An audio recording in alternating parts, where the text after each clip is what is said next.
انا اعطیناک الکوثر، میں جلدی سے اب اس کو سورت کو بھی مکمل کر دوں تاکہ یہ ہماری سورت کمپلیٹ ہو جائے. ترجمہ کر دیتا ہوں. انا اعطیناک الکوثر، اے نبی ہم نے آپ کو عطا کی کوثر. فصلی، بس آپ نماز پڑھیے، لربک، اپنے رب کے لیے، ونحر، اور قربانی کیجیے. انا، بے شک، شانئک، آپ کا دشمن، هو الابتر، وہی دم کٹا ہے، وہی اسی کی نسل ختم ہوگی، اسی کا ذکر خیر ختم ہو جائے گا، وہی ناقص ہے، اس کا کوئی نام لینے والا آپ کے ان کے بعد نہیں ہوگا. سمجھ رہے بات کو؟ اس سورت کا میں شان نزول بتا دیتا ہوں آپ کو، کچھ اس کی فضیلت کیا ہے اور اس کی تفسیر کیا ہے. یہ آپ کو تحریری شکل میں مل جائے گی، لہذا لکھنے کی ضرورت نہیں ہے. ٹھیک ہے؟ جیسے سورہ فلق اور سورہ ناس کا خلاصہ مل گیا نا آپ لوگوں کو. کس کس کو ملا ہے؟ سب کو مل گیا؟ آپ کو نہیں ملا؟ نیٹ سے دیکھنے مل جائے گا انشاءاللہ. کب سے بھیجا ہوا ہے؟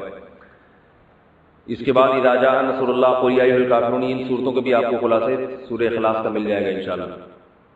تو یہ جو بھی بتا رہا ہوں یہ بھی تحریری شکل میں آپ کو دے دیا جائے گا. اس صورت کا شان نزول یہ ہے کہ رسول اللہ صلی اللہ علیہ وسلم کو اللہ تعالیٰ نے حضرت خدیجہ سے 2 بیٹے دیے تھے. ایک کا نام تھا قاسم اور ایک کا نام تھا ابراہیم. آپ صلی اللہ علیہ وسلم کی جتنی بھی اولاد ہوئی ہے صرف حضرت خدیجہ سے ہوئی ہے. حضرت خدیجہ کے علاوہ آپ کی اولاد کسی اور زوجہ سے نہیں ہوئی. حضرت خدیجہ سے 4 بیٹیاں تھیں اور 2 بیٹے. ایک بیٹے کا نام قاسم، دوسرے کا نام ابراہیم. قاسم کی جب ولادت ہوئی ان کا بھی انتقال ہو گیا، اور ابراہیم کی ولادت ہوئی تو ان کا بھی انتقال ہو گیا. عرب میں نرینہ اولاد کی بڑی اہمیت تھی، کیونکہ انسان کا نسب اس کی نرینہ اولاد سے چلتا ہے، بیٹیوں سے نہیں چلتا. بیٹیاں تو غیروں کی ہوتی ہیں، رخصتی ہو کے دوسروں کے ہاں چلی جاتی ہیں، ان کے نسل میں اضافہ کرتی ہیں، ان کی نسل بڑھاتی ہیں. اپنے شوہر اور اپنے شوہر کے ددیال کی نسل میں اضافہ کریں گی. وہ اپنے باپ کی نسل میں اضافہ کون کرتا ہے؟ بیٹا. کیونکہ نسب کس سے چلتا ہے؟ باپ سے چلتا ہے، سوائے بلاول بھٹو کے. بلاول بھٹو کے بارے میں کہتا ہوں کہ بلاول بھٹو اسلامی تاریخ، غیر مسلموں کے ہاں تو ماں سے چلتا ہے جو نیچر کے خلاف ہے، لیکن اہل اسلام میں، اسلامی تاریخ میں سوائے بلاول بھٹو کے آج تک کوئی ایسا شخص پیدا نہیں ہوا جس کے نسب اور خاندان ماں سے چلتا ہو. بلاول بھٹو زرداری کے بیٹے ہیں، مگر خاندان ان کا کیا کہلاتا ہے؟ قوم جو آخر میں لگتی ہے وہ بھٹو کہلاتی ہے، حالانکہ وہ بھٹو ان کی والدہ تھی، ان کے والد محترم بھٹو نہیں. تو سیاست میں انہوں نے نسب ہی کو بگاڑ دیا اپنا. سمجھ رہے بات کو؟ تو یہ سیاسی لوگ اتنے خطرناک ہوتے ہیں کہ یہ اپنے باپ کے نسب کو بدل دیتے ہیں سیاست کے چکر میں، کیونکہ زرداری لگے گا تو ووٹ نہیں ملیں گے، ووٹ بھٹو کے نام کو کیش کرانا ہے. خیر، تو رسول اللہ صلی اللہ علیہ وسلم کے 2 بیٹے ہوئے، دونوں کا انتقال ہو گیا. عرب میں بے اولادی کو بھی معیوب سمجھتے تھے، کیونکہ آپ کی نسل چلے گی بیٹوں سے، اور بیٹے ہیں جو باپ کی بہت زیادہ عزت کا ذریعہ بنتے ہیں. بیٹیوں کے اپنے فضائل ہیں، لیکن ظاہر ہے نسل بیٹیوں سے نہیں چلتی.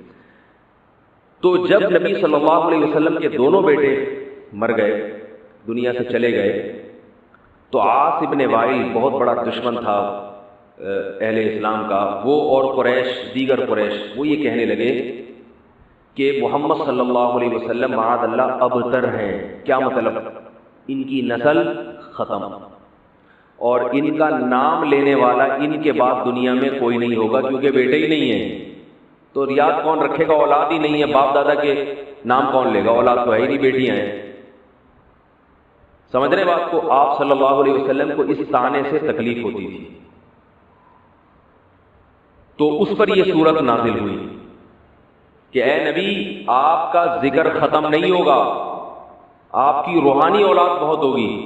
باقی اللہ نے آپ کو بیٹا کیوں نہیں دیا، یہ دیا تو اٹھا کیوں لیا، اس کی حکمت ایک اور مقام پہ بیان کی گئی ہے، وہ میں بتاتا ہوں آپ کو بعد میں.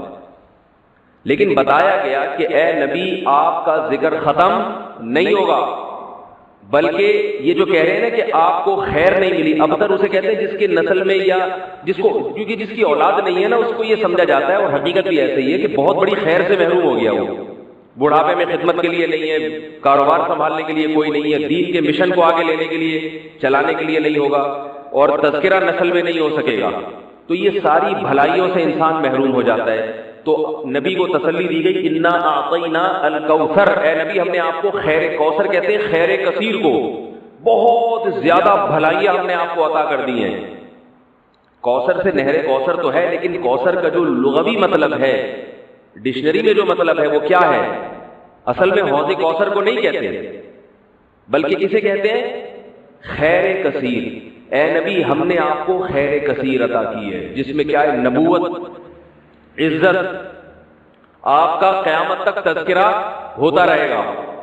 یہ ساری چیزیں ہم نے آپ کو عطا کر دی ہیں، لہذا ان کے تانوں سے پریشان ہونے کی ضرورت نہیں ہے. ان کے نرینہ اولاد ہوگی تو بھی ان کا تذکرہ نہیں ہوگا، اور آپ کے نرینہ اولاد نہ ہو کے بھی آپ کی روحانی اولاد قیامت تک باقی رہے گی اور آپ کا تذکرہ بہت زیادہ ہوتا رہے گا. یہ خیر کثیر ہم نے آپ کو عطا کی ہے.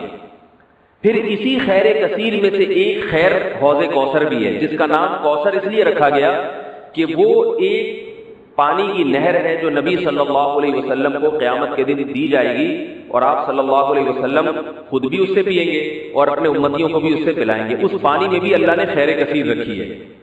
وہ خیر کثیر کیا ہے وہ ابھی انشاءاللہ میں بتاؤں گا. تو اس کا مصداق یعنی یہ آیت منطبق ہوتی ہے حوض کوثر پر بھی. ٹھیک ہے، تو یہ تو اس کا شان نزول ہے کہ اللہ نے بتا دیا کہ یہ جو آپ پر طنز اور طعنے کر رہے ہیں یہ لوگ ہیں جن کی نسل ہے ختم ہونے والی. ان کا نام لینے والا کوئی بھی نہیں ہوگا. بڑے بڑے سرداروں کے نام تو لیا جاتا ہے ان کا آج، لیکن اچھے جذبے سے نہیں لیا جاتا. ان کا نام برائی کے طور پہ لیا جاتا ہے. یہ تو اس سورت کا ہو گیا شان نزول. اس سورت کی فضیلت کیا ہے؟ حدیث میں آتا ہے، صحابہ کہتے ہیں کہ ہم بیٹھے ہوئے تھے رسول اللہ صلی اللہ علیہ وسلم کے ساتھ مسجد میں. آپ صلی اللہ علیہ وسلم پر ایک دم کچھ غنودگی سی طاری ہوئی، بے ہوشی کی کیفیت طاری ہوئی جیسے وحی میں ہوتی تھی. تو اس کے بعد جب آپ صلی اللہ علیہ وسلم بالکل بیدار ہوئے ہیں، نارمل حالت میں آپ صلی اللہ علیہ وسلم آئے ہیں تو بڑے خوش تھے، اور آپ صلی اللہ علیہ وسلم نے اس سورت کی تلاوت کی. اللہ کے نبی پر جب وحی آتی تھی نا تو جیسے ہی آپ صلی اللہ علیہ وسلم ہوش کی حالت میں آتے تھے تو فوراً ان آیتوں کی تلاوت شروع کر دیا کرتے تھے تاکہ میں بھول نہ جاؤں. تو آپ نے فوراً بسم اللہ الرحمن الرحیم پڑھا اور انا اعطیناک الکوثر فصل لربک وانحر ان شانئک هو الابتر. یہ آیتیں نازل ہوئی اور آپ نے فوراً ان آیتوں کی تلاوت شروع کر دی. جب یہ شروع ہوئی تو صحابہ نے پوچھا یہ کوثر کیا چیز ہے؟ آپ صلی اللہ علیہ وسلم نے فرمایا میرے رب نے مجھے بشارت دی ہے کہ قیامت کے دن مجھے ایسی نہر ملے گی، وہ نہر ایسی ہے کہ اس کے جو پیالے ہیں جس سے لوگ پانی پئیں گے وہ چاندی کے ہیں، اور ان کی تعداد ان پیالوں کی گلاسوں کی اتنی ہے جیسے آسمان کے ستارے، اور اس نہر کا پانی برف سے زیادہ سفید ہے اور شہد سے زیادہ میٹھا ہے، اور میری امت میں کوئی بھی اس کا پانی پیے گا تو اسے کبھی بھی پیاس نہیں لگے گی. میدان حشر میں جو لوگوں کا سب سے بڑا مسئلہ ہوگا وہ پیاس ہوگا، سب سے بڑا مسئلہ. اور کہتے ہیں سمندروں کا پانی بھی اگر پی لے کوئی ساتوں سمندروں کا تو اس کی پیاس نہیں بجھے گی. تو میرے اللہ نے مجھے یہ نہر دی ہے، جو میرا امتی اس سے پی لے گا اسے کبھی بھی ہمیشہ کے لیے اس کی پیاس ختم ہو جائے گی. پھر آپ صلی اللہ علیہ وسلم نے فرمایا اسی موقع پر اسی حدیث میں کہ کچھ میری امتی آئیں گے حوض کوثر سے پانی پینے کے لیے، فرشتے انہیں وہاں سے ہٹائیں گے، دھتکاریں گے. میں کہوں گا کہ یہ میرے امتی ہیں تو فرشتے کہیں گے کہ آپ کو علم نہیں ہے ما احدثوا بعدک، کہ انہوں نے آپ کے بعد بدعتیں ایجاد کر لی تھی. ہیں تو آپ کے امتی مگر انہوں نے آپ کے دین میں تبدیلیاں کر لی تھی. جو دین آپ ان کو دے کر گئے تھے اس پر انہوں نے قناعت نہیں کی، اپنی طرف سے اس میں اضافے کیے، ایڈیشن کہتے ہیں نا، بہت ساری چیزیں بڑھا لی انہوں نے. تو اس میں وعید بھی آپ صلی اللہ علیہ وسلم نے بتا دی کہ حوض کوثر سے بدعتی کو پانی پینے کی توفیق نہیں ملے گی. تو یہ تو اس صورت کی فضیلت ہو گئی.